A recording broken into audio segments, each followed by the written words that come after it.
ครับมาดูกันครับลูกนี้จะมีปลาไหมยกรอบให้พี่น้องดูหน่อยลูกนี้จะมีปลาไหมดูมาแล้วดูพี่น้องดู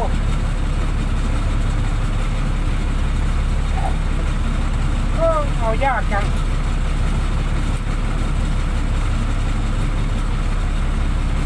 ปลาไหม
นึกว่าไม่มีปลา มีปลา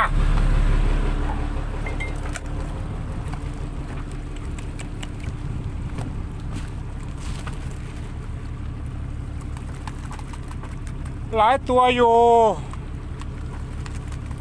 อังกุลีกระพงแดงปลาเก๋านึกว่าไม่ได้ปลาเอายากกัน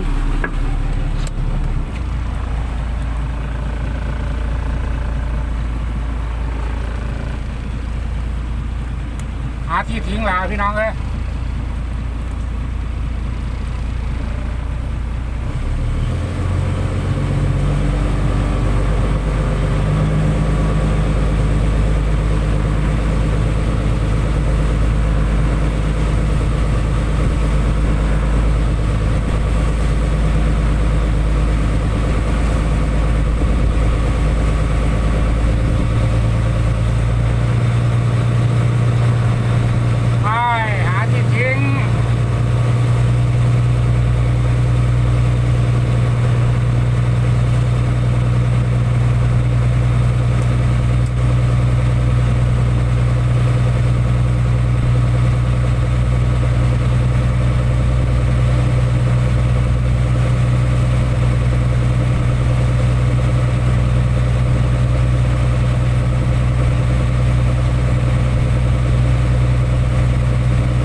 30 นาทีตะวันลงดิน